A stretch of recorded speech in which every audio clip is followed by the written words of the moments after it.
Meus amigos, volte-se comigo nesta noite para o Evangelho de João, no capítulo de número 4, e o versículo de número 25.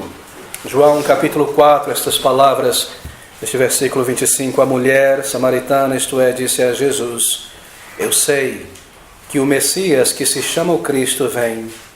Quando ele vier, nos anunciará tudo. O título dessa mensagem nesta noite é Tão Próximo, porém tão distante de Deus. É um incidente singular registrado nessas páginas do Evangelho de João sobre a vida de uma mulher que viveu há muitos séculos atrás. Uma pessoa como você, como eu, nesta noite, com uma grande necessidade espiritual. Uma mulher que teve o imenso privilégio de ter um encontro, uma entrevista, assim por dizer, pessoal com o Salvador. E a sua história e o seu caso foi registrado nas páginas das Escrituras. Mas uma mulher que, ao se encontrar com Jesus Cristo naquela ocasião, não tinha qualquer ideia de que ela estava conversando com o Salvador do mundo, até que os seus olhos foram abertos pelo próprio Senhor Jesus Cristo. E a condição inicial desta mulher no encontro dela com o Senhor Jesus Cristo, é isso que nos interessa, representa e ilustra a condição espiritual de todo homem e mulher que entra no mundo até que essa pessoa se volte a Deus. A condição de muitas e muitas pessoas hoje que enchem, lotam templos em toda parte, pessoas que estão tão próximas, mas ao mesmo tempo tão distante de seu Deus, de seu Criador. Essa foi a minha condição, se eu posso assim dizer. Essa foi a minha condição espiritual por muitos anos, na verdade. Tão próximo de coisas espirituais, tão próximo de pessoas salvas de verdade, tão próximo da palavra e do Evangelho pregado tantas e tantas ocasiões sob o som do Evangelho, tão próximo do caminho de salvação, mas ainda assim tão distante de Deus, em meu coração, em meus pensamentos, tão longe do meu Criador, andando sempre próximo da porta estreita, mas sempre do lado de fora dela por tantos e tantos anos. E talvez essa condição em que eu me encontrei um dia, e que essa mulher se encontra aqui nesses primeiros versículos, seja a tua condição nessa noite. E talvez você já chegou a perceber isso e reconhece, e chegou a essa conclusão de que você está tão próximo de Deus de alguma maneira, da sua palavra, do caminho de salvação, mas ainda assim você se sente e percebe que está tão distante do Salvador, tão distante do teu Criador e da vida eterna. Nós lemos no versículo 3 que Jesus Cristo deixara a Judeia e fora outra vez para a Galileia. O Senhor Jesus Cristo entendeu que a região sul de Israel, a Judeia, se tornara um lugar perigoso para ele e para os seus discípulos. O ódio dos judeus, os líderes religiosos, nesse ponto já do início do ministério de Cristo, já era muito grande contra o Salvador e os seus discípulos. Ainda não era a sua hora de ser preso, tomado e crucificado. Muitos dias ainda haveriam de se passar. Os seus discípulos ainda estavam sendo treinados para então serem os apóstolos do Senhor. Então ele decide ir de volta ao norte, para a região da Galileia, em direção à região onde ele crescera. E no versículo 4 nos é dito que lhe era necessário passar por Samaria ou Samaria. Bem, não entenda esse versículo aqui como que dizendo que Jesus estava obrigado a passar por aquela cidade. Não é isso. Porque na verdade existia mais de um caminho para o norte, para a Galileia. Havia na verdade 3 caminhos, e um caminho ainda mais rápido do que esse que o Senhor Jesus Cristo tomou. Mas a força da expressão usada por João aqui no versículo 4 é para nos indicar que havia um plano traçado na mente do Senhor Jesus Cristo, e era-lhe necessário passar por Samaria. Cada momento da vida do Salvador neste mundo, cada passo tomado, cada palavra proferida foi realizado sob um plano eterno que estava na mente de Jesus Cristo. Ele sabia muito bem para onde ia, o que estava fazendo e o tempo do seu ministério aqui na terra. Era um plano que o levaria à cruz do Calvário para ali cumprir tudo aquilo que ele veio realizar neste mundo, o ápice do seu ministério e de sua vida, a sua morte. Aquele que nasceu para morrer, que veio a este mundo para entregar a sua vida no lugar de pecadores. Mas aqui está o Senhor Jesus Cristo, se dirigindo para o norte. E nós lemos que ele deveria passar por uma pequena cidade na região de Samaria, próximo a Sicar. Bem, ele planejou passar por ali. Estava em sua mente ir àquele lugar. Nós não temos suficiente tempo para considerar os detalhes dessa narrativa e o encontro do Senhor com essa mulher. Mas aqui está ele se dirigindo para se encontrar com uma mulher, e uma mulher que retrata um tipo de pessoa muito comum encontrada em todas as épocas das civilizações humanas. Pessoas, e em todas as épocas, que em questões espirituais são tantas vezes tão vagas, tão confusas a respeito de Deus, do céu, da eternidade e do caminho de salvação. Essa mulher retrata um grupo imenso de seres humanos que são tão despreocupadas com o seu destino eterno e com a sua alma, com o final da vida, com aquele dia de prestar contas a Deus, sem buscar a Deus de fato, sem conhecê-lo. E o retrato dessa mulher, ela nos ensina bastante, porque nós vemos a maneira sábia e majestosa pela qual o Senhor Jesus Cristo conduz essa conversa e leva essa mulher ao conhecimento de sua própria necessidade espiritual e a fé nele para a salvação. Jesus Cristo abre o seu entendimento e assim ela se volta a ele para a salvação. Nós veremos em alguns versículos, e crê, e tem certeza de vida eterna, e se torna uma pessoa que sai proclamando o seu evangelho, mesmo voltando à sua vila tão transformada para falar de Jesus Cristo. Eu gostaria que você acompanhasse comigo essa breve narrativa, porque se essa é a tua condição real nesta noite, uma pessoa que se vê próxima de Deus de alguma maneira, sempre em contato com pessoas que já foram salvas, desejando conhecer a Deus, ouvindo o Evangelho, mas tão distante ainda da salvação, observe aqui, porque há alento para cada um de nós nessa passagem. Versículo 5. Foi, pois, a uma cidade de Samaria chamada Sicar, junto da herdade que Jacó tinha dado a seu filho José, a herança de terra que Jacó deu a José e aos seus descendentes. E estava ali a fonte de Jacó, um poço cavado pelo próprio Jacó, o patriarca. Jesus, pois, cansado do caminho, assentou-se assim junto da fonte, e era isto quase a hora sexta. Bem, eles passaram, os discípulos de Cristo, por Samaria, mas não entraram. Ficaram fora daquela vila, em um poço onde as pessoas se dirigiam para buscar água. Então nós lemos algo bastante tocante aqui a respeito de Jesus, nesse versículo 6. Jesus, pois, cansado do caminho, assentou-se. O Filho de Deus, cansado, aquele que trouxe à existência o universo pela palavra simples de seu poder, aquele que não dorme nem precisa descansar, Deus eterno encarnado, cansado. Tremendas essas palavras, não é? Jesus, cansado, como um homem, como você, como eu, ou amigos, sim, um homem, um de nós, o Deus eterno que se fez homem, o Deus eterno que veio a este mundo. Esse é o mistério da encarnação. A segunda eterna e gloriosa pessoa da Santa Trindade, Jesus Cristo, igual ao Pai em poder, em santidade, e ao Espírito Santo em divindade e majestade, deixou o seu trono no céu, entrou no tempo e no espaço, e tomou um corpo e uma natureza humana para ser um homem, para vir a este mundo, a este plano, para representar homens e mulheres, pecadores, e morrer no lugar de tantos e tantos deles, e como homem ir à cruz do Calvário para morrer. Amigo, entenda nessa noite, a obra de redenção, a salvação de pessoas não poderia ser realizada no céu, porque Deus não pode morrer.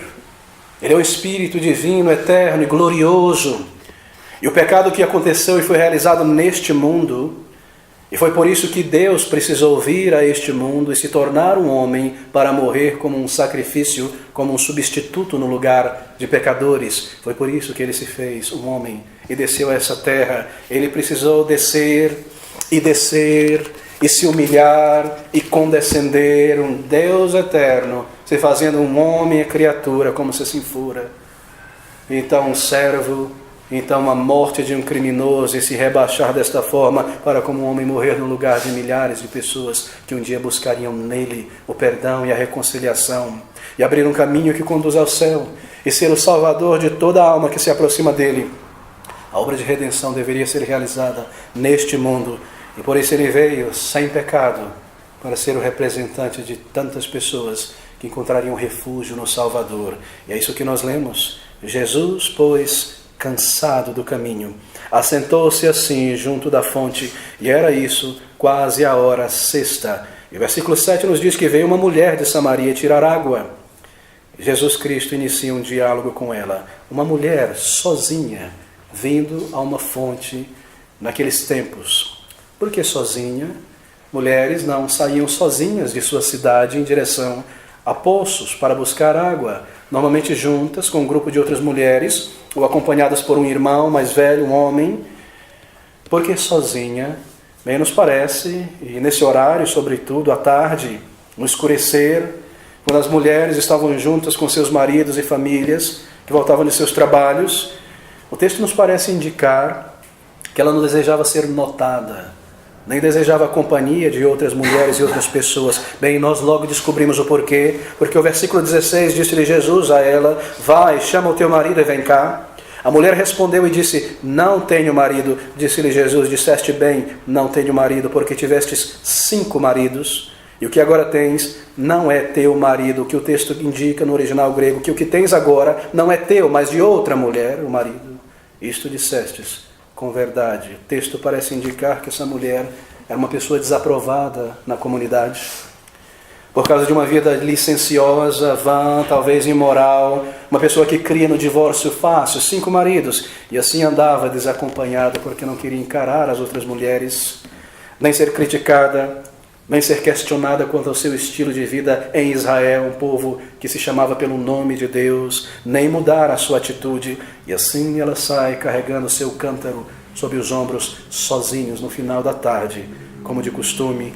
E ela chega àquele poço, e veio uma mulher de Samaria tirar água. Disse-lhe Jesus, e ali estava o Senhor Jesus Cristo, porque ele havia desviado o seu caminho de propósito. Porque ele sabia que ela estaria ali naquele momento, naquele horário, sozinho. Por isso ele parou ali, porque ele foi resgatar e buscar uma mulher por quem ele veio a este mundo como um homem buscar e salvar. A condição desta mulher é uma figura muito apropriada para cada um de nós nessa noite, porque aqui nós estamos nesse mundo, não é? Tão alienados de Deus.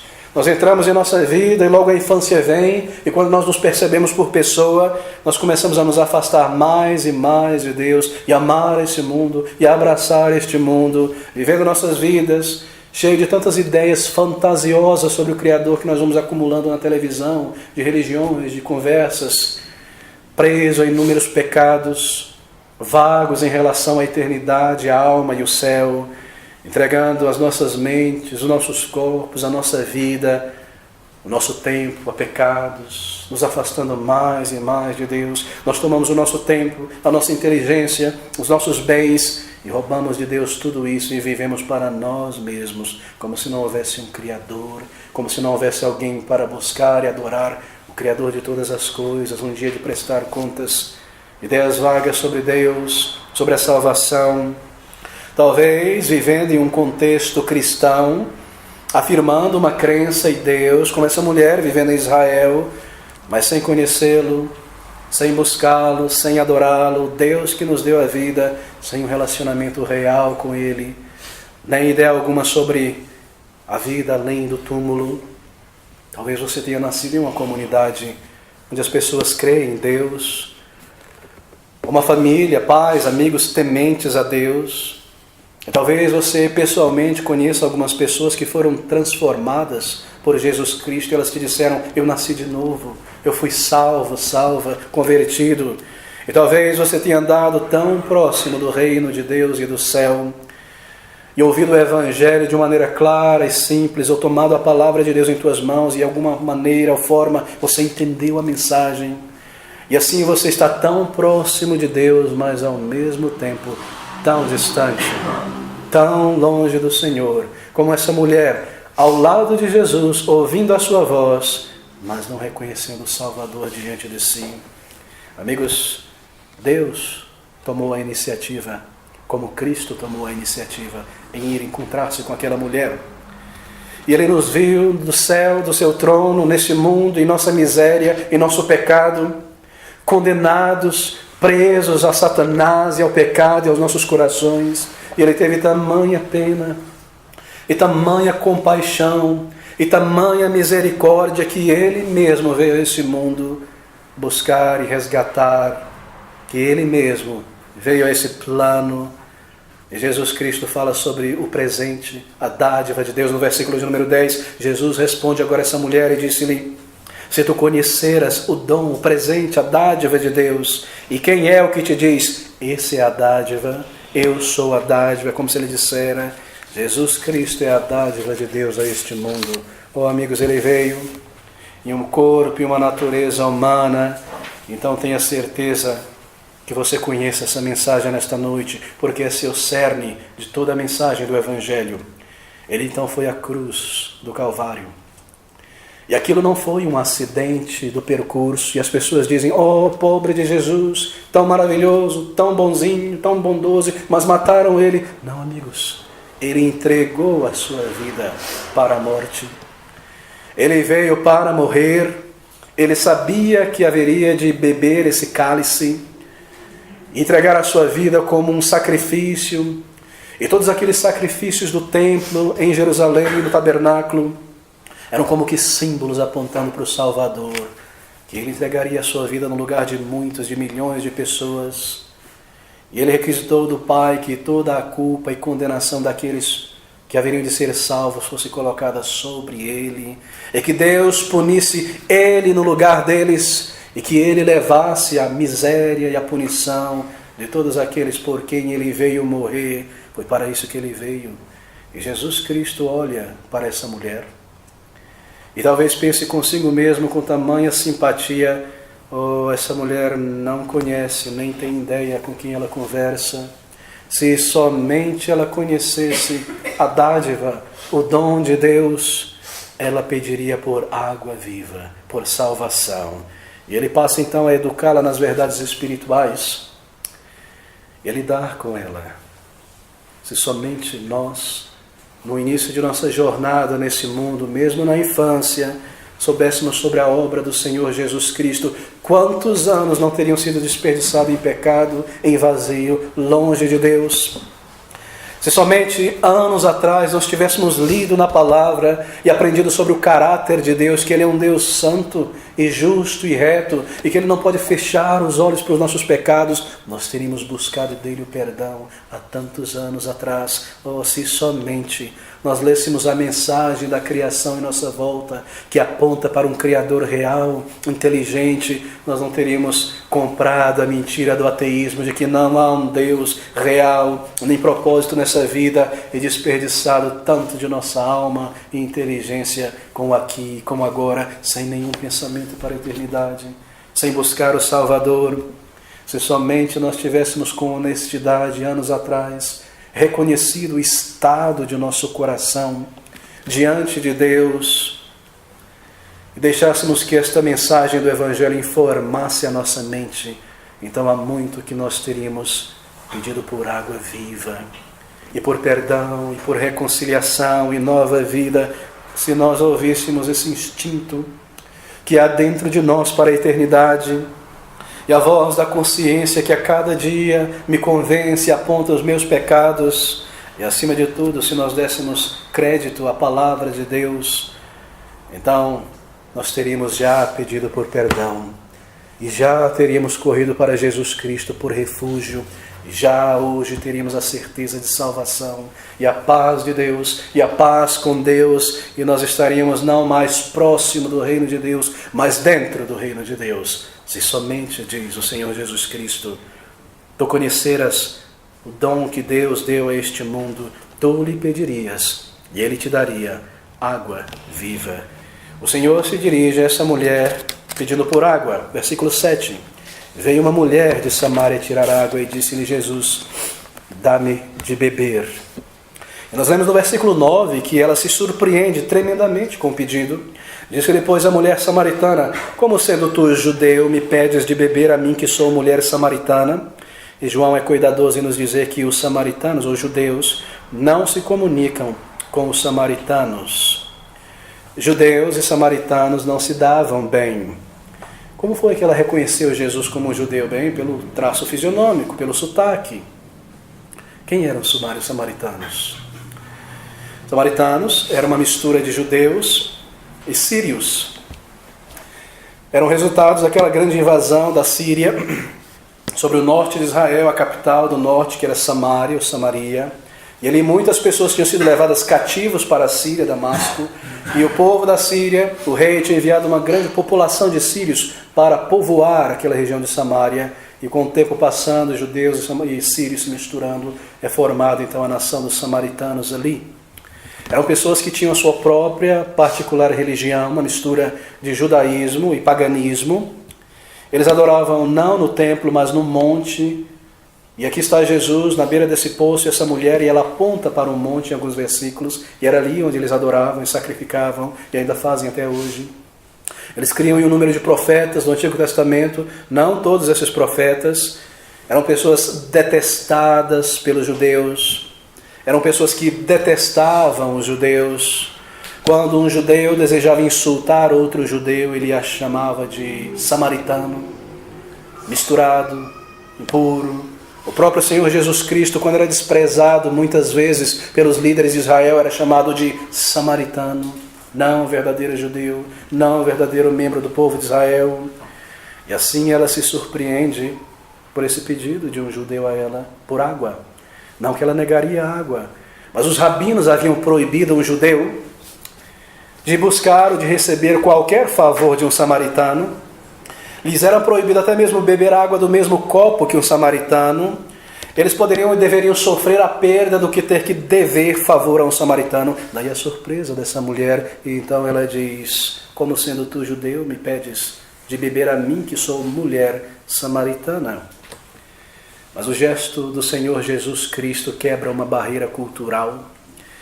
E ao mesmo tempo aquele pedido informa a mente daquela mulher que ele não tinha nojo nem ódio dela. E aquele pedido de água a um outro ser humano, aos olhos dela, a eleva à mesma condição de igualdade humana que ele. E assim Cristo toma a iniciativa de se aproximar dela e lidar com ela. Ele desviou-se do seu caminho da Galileia para parar ali por causa daquela vida. Amigos, Cristo disse a essa mulher no versículo 10, se tu conheceras o dom de Deus e quem é o que te diz, dá-me de beber, tu lhe pedirias. Não seria eu que te pediria algo, mas tu me pedirias. E ele te daria algo tão melhor do que essa água desse poço. Algo tão muito mais elevado, que aqui ele chama maravilhosamente de água viva. Água corrente, fluida, é o que diz o original. Será que ainda nessa noite você é uma pessoa que faz parte dessa grande multidão de homens e mulheres que desconhecem o dom de Deus e que desconhecem e ignoram as coisas mais profundas da alma e da eternidade? E você tem ouvido sobre Deus e lido a Bíblia, mas você nunca veio a Jesus Cristo e você não percebe que o Salvador está aí e que há um caminho de reconciliação e por isso você nunca pediu a Ele. Oh, se somente, diz o Senhor, essa mulher, você conhecesse o caminho de reconciliação, que é possível ser salvo e ter a vida eterna e ter o caráter transformado, você pediria por essa salvação. Você se arrependeria de teus pecados e diria a Ele, Senhor, lava a minha alma, purifica o meu ser e dá vida e paz e perdão. Bem, talvez você saiba de tudo isso nessa noite, mas talvez você nunca pediu por água viva. E você reconhece os teus pecados, e você reconhece que Jesus Cristo é poderoso para salvar, e você entende essa mensagem da Bíblia sobre a eternidade e sobre o caminho de salvação, mas te falta pedir a Ele, pedir por salvação e vida. Será que você sabe como pedir? Você não precisa vir a Jesus Cristo ou pedir por vida e salvação através de rituais. através de rituais religiosos e práticas, apenas pedir. Você não precisa pagar, apenas pedir. Você não precisa passar por um seminário por anos, estudar toda a teologia da Bíblia, nem subir a um monastério, nem subir uma escadaria de joelho até sangrar, nem se mortificar. Você precisa apenas pedir. Pedir por salvação, pedir por vida eterna, água viva, a figura da vida espiritual aqui. É como uma água, uma fonte que é aberta dentro de uma pessoa, a conversão. Como uma água cristalina, fluida, jorrando, correndo dentro da alma, lavando e transformando e trazendo vida ao deserto árido da alma. Uma experiência com Deus, de paz, de alegria, de certeza. É como uma fonte que é aberta dentro da alma. Alma, água que lava e transforma, vida e certeza, um novo caráter. Mas aquela mulher não entendeu isso. E no versículo 11... ela diz, disse-lhe a mulher, Senhor, tu não tens com que tirar, não tem um balde e corda, e o poço é fundo, onde, pois, tens a água viva? Ela não entendeu que Jesus Cristo estava falando sobre coisas espirituais. Nem nós tantas vezes entendemos. Você ouve o Evangelho, e ouve novamente, e alguém vem, conversa contigo e raciocina com a melhor lógica e o silogismo possível para você entender. E alguém te sacode, conversa com você, e o coração parece que não sente, e a mente parece que não processa, e você pensa, o que é isso? O que significa nascer de novo? Ter meus pecados perdoados? O céu? Deus? A eternidade? Será que eu preciso me tornar uma pessoa religiosa como fulano e como Beltrano? Será que eu preciso me envolver em cerimônias de todos os tipos? Será que eu vou precisar ir para um monastério, para um seminário, me isolar e fazer isso e fazer aquilo e ser mais religioso? E o Senhor passa a elaborar mais e explicar melhor para ela. Jesus respondeu e disse-lhe, qualquer que beber desta água, desse poço, tornará a ter sede, mas aquele que beber da água que eu lhe der nunca terá sede, nunca terá sede. Tremendas essas palavras. Porque a água que eu lhe der se fará nela, ou nele, uma fonte de água que salte para a vida eterna. Veja o versículo 15. Disse-lhe a mulher, Senhor, dá-me dessa água. Ela continua a não entender. Para que eu não mais tenha sede e não venha aqui nesse poço tirar e beber. Me dá uma água mágica para não ter sede física novamente. Será que é isso que ela está dizendo aqui ou não? Eu creio que essa mulher é mais inteligente do que parece. Perdão. Ela entendeu o que Cristo quis dizer e a metáfora que Jesus Cristo estava usando. E é nesse momento que ela entende, que ela começa a desviar o assunto. Ela entendeu que Cristo poderia lhe dar algo especial na alma que ela não tinha. A sua mente, a sua consciência já a acusava de pecado por muito tempo. Ela sabia da sua vida vazia, sem Deus, uma pessoa criada debaixo da lei, mas que tinha rejeitado o seu Deus em seu coração. Ela estava convicta de sua necessidade, mas parece que ela não estava entendendo a mensagem por inteiro. Cristo fala sobre coisas espirituais, ela começa a entender. Ele fala sobre uma sede espiritual, ela começa a compreender. Ele fala sobre perdão da culpa, novo caráter, água viva, e ela parece responder, água do poço. Oh não, queridos, de certa forma, esse é um desvio do assunto. Mas muitas vezes nós somos tão diferentes dessa mulher. E nós ouvimos a palavra e o Evangelho, e tudo que vem em nossa mente é esse mundo, é essa vida. O Evangelho, a palavra de Deus, muitas vezes pessoas se aproximam de Deus, e elas buscam não a Deus, mas um benefício meramente terreno. E elas buscam a Deus e vão à igreja e abrem a Bíblia em busca de uma cura física, de um novo emprego, de um reenlace sentimental, restaurar de um relacionamento quebrado, de um trabalho. Elas ouvem a pregação e elas leem sobre o Salvador e o Evangelho, elas ouvem sobre os seus milagres, as suas curas, sobre os peixes e os pães, e elas se aproximam de Cristo, não pela água viva, mas por água terrena, por algo para essa vida somente. Mas o Evangelho não é uma mensagem sobre prosperidade material, sobre felicidade nesse mundo somente, saúde física, nos relacionamentos, saúde e alegria. O Evangelho não é uma mensagem sobre isso, mas sobre como homens e mulheres alienados de Deus, condenados justamente pelos seus pecados, por uma consciência que lhes acusa dia e noite, podem ter seus pecados perdoados.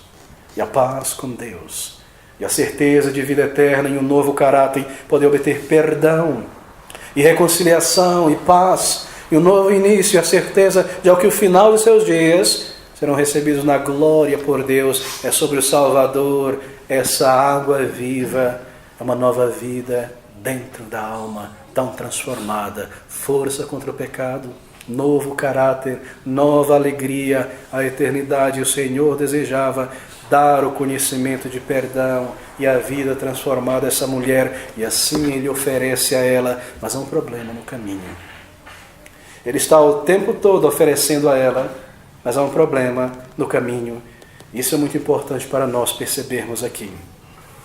Porque é isso que impede muitos de buscarem e provarem o poder de Deus, o seu toque em suas vidas. Está aqui no versículo 16.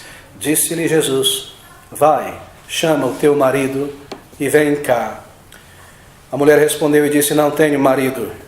Disse-lhe Jesus: disseste bem, não tenho marido, porque tiveste 5 maridos, e o que agora tens não é teu marido. Isso dissestes com verdade.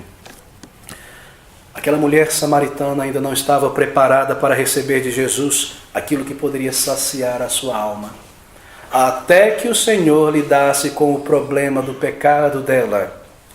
Ela não percebia a sua real condição, ela não percebia aquilo que a separava de Deus.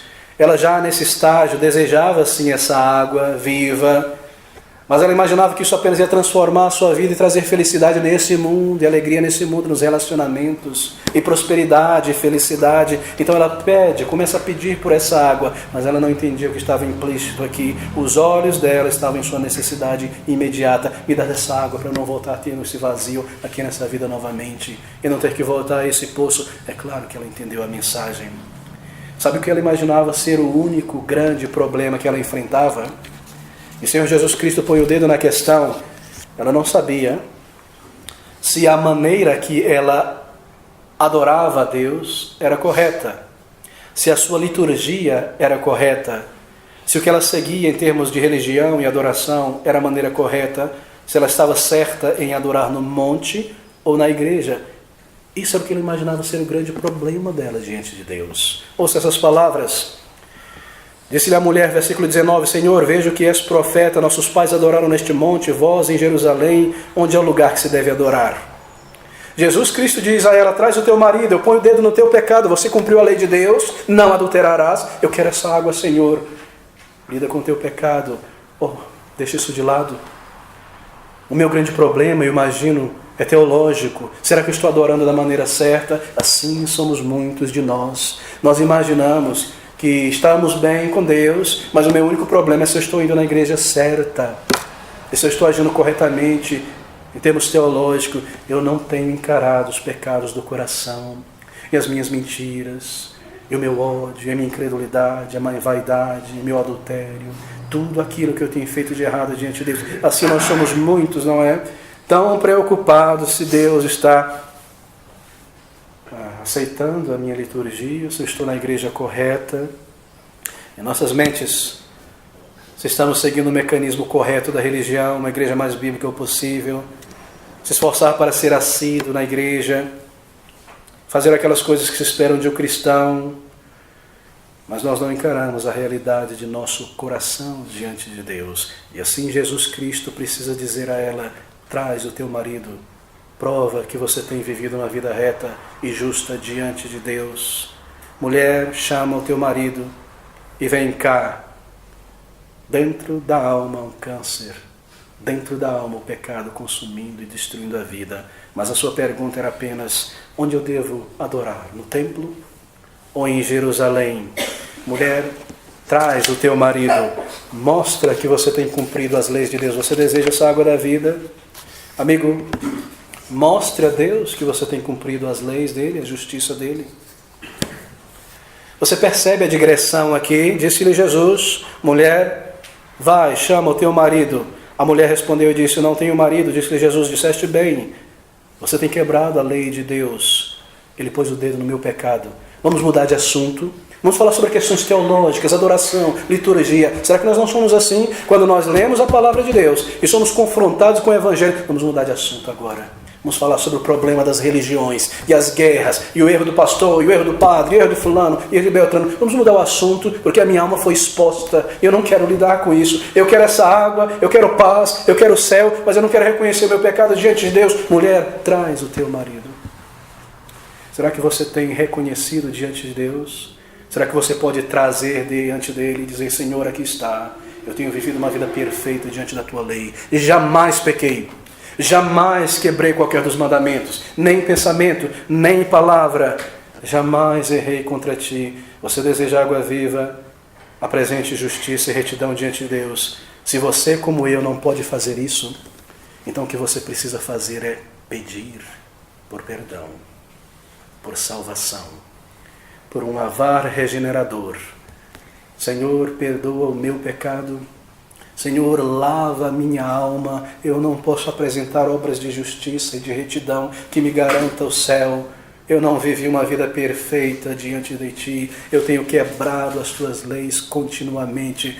Senhor, eu não posso apresentar como se assim fora o meu marido, a minha fidelidade à lei. Eu peço perdão, eu peço por água, eu peço por ser limpo e lavado e transformado. Nós somos transgressores da lei de Deus e precisamos desse perdão e de água para lavar e purificar como se assim fora, encarar o estado do teu coração diante de Deus. E quando pela consciência Ele fala através do Espírito e aponta o teu pecado, não diga a Ele: mas todo mundo erra. E esse meu vizinho que se diz cristão, e essa religião, e fulano, e beltrano, e minha esposa. Senhor, perdoa as minhas mentiras, perdoa a minha incredulidade, lava-me completamente da minha iniquidade, e eu serei limpo. Você pedirá por essa água viva, para te lavar e restaurar uma consciência ferida e culpada por conversão, ser aceito como um filho de Deus, ser aceita como uma filha de Deus. Essa é a condição, queridos, para a água viva: reconhecimento de pecados, confissão de pecados, entrega verdadeira ao Senhor, arrependimento diante de Deus, porque nós estamos em grandes dificuldades, nós temos quebrado a lei de Deus e roubado de Deus a adoração, o louvor, as nossas vidas que pertencem a Ele. Todos nós, de muitas maneiras, desde que nascemos até aqui, não há ninguém que tenha honrado e guardado a lei de Deus e possa dizer a Ele: eu sou reto, eu sou justo de acordo com o teu padrão, eu mereço o céu. Se você não tem isso, não pode oferecer isso, então o que você precisa é o que eu preciso: perdão, e pedir a Ele, e clamar a Ele. Se você, Ele diz, conhecer o dom de Deus, que Jesus Cristo já veio e Ele pode salvar, e que você pode vir a Ele como um pecador arrependido e simplesmente pedir. Oh, foi necessário que Jesus despertasse aquela mulher em sua consciência, para a condição que ela se encontrava aos olhos de Deus, para que ela dissesse: me dê, Senhor, essa água viva. E você diz: me dê essa nova vida, me dê esse perdão e essa salvação, apaga toda a culpa, me dá a certeza de vida eterna, me dá essa paz e essa alegria que vem com o perdão de meus pecados, me reconcilia contigo mesmo, ó Senhor. É assim que você pede em oração, quando você dobra o joelho diante do Senhor e confessa a Ele e para de desviar a atenção e culpar todo mundo em volta e mudar o assunto para a teologia. Você vem e diz: Senhor, eu não tenho a tua lei em meu coração cumprido, eu preciso de perdão e salvação. Mas quanto a teus pecados, mulher, vai, chama o teu marido. Beber dessa água que traz vida e paz requer arrependimento. Vida nova, paz, certeza, alegria é o resultado da conversão. Clamar a Deus por perdão, clamar a Ele por salvação. Oh, ouça essas palavras do versículo 19. Disse-lhe a mulher: Senhor, vejo que és profeta. É isso que todos nós fazemos, não é? O que está fazendo? Colocando barreiras, tentando se afastar, fechar as portas. Sua consciência foi tocada quando o seu pecado. Ela pela primeira vez percebeu o seu vazio, as suas transgressões, E obviamente ela não quer ainda se arrepender. E assim ela procura todo tipo de assunto religioso. E é isso que nós fazemos continuamente. Quando Deus envia os seus mensageiros à nossa consciência, à nossa porta, em nosso caminho. Mas Cristo venceu o coração duro daquela mulher e com tamanha misericórdia a fez entender. E ela creu. E nós lemos que ela foi proclamar o seu evangelho, o evangelho de Cristo, versículo 28. Deixou, pois, a mulher o seu cântaro, não se importava mais com aquela água. E foi à cidade, disse àqueles homens: vinde e vede um homem que me disse tudo quanto tenho feito, tudo. A narrativa aqui é abreviada, mas o Senhor Jesus passou o tempo dizendo a ela tudo o que ela tinha feito, para que ela se arrependesse e confessasse. Será, não é esse? Será, porventura, este o Cristo? Isso não é uma pergunta de dúvida, uma afirmação em forma de pergunta para ativar a curiosidade daqueles homens. Saíram, pois, da cidade e foram ter com ele, versículo 30. Nós lemos essas palavras, versículo 39. Muitos dos samaritanos daquela cidade creram nele pela palavra da mulher que testificou.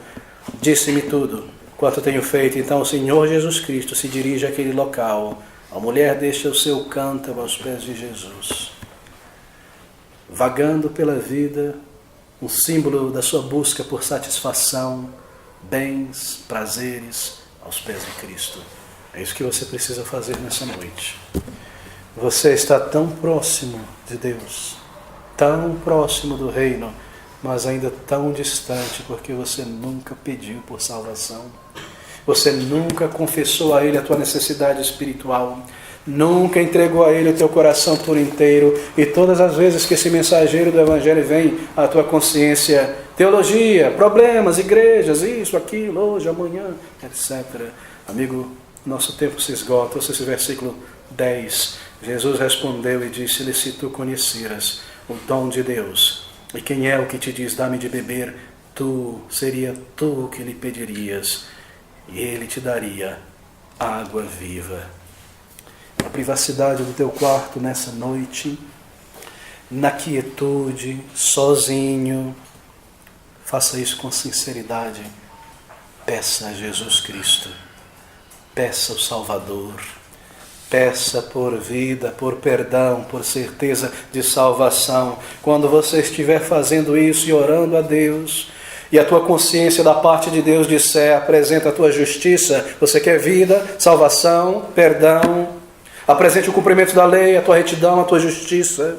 Então diga ao Senhor: Senhor, não tenho marido, não tenho cumprido a tua lei, não tenho vivido, eu confesso os meus pecados, eu confesso a minha iniquidade, eu te peço por perdão, eu entrego a minha vida, eu rogo por água, como alguém que tem sede e é necessitado.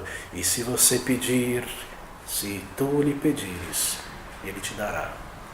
É uma promessa, salvação e certeza, uma nova vida, a eternidade com Cristo. E quando aquele último dia chegar, e você poder olhar para trás e se lembrar daquele momento quando você veio a Cristo, você saberá que Ele te conduziu por toda a vida e toda a sede foi satisfeita pela presença de teu Criador em tua vida, respostas de oração, paz, certeza de vida eterna, e você deixará esse mundo para a eternidade, seguro, uma nova vida.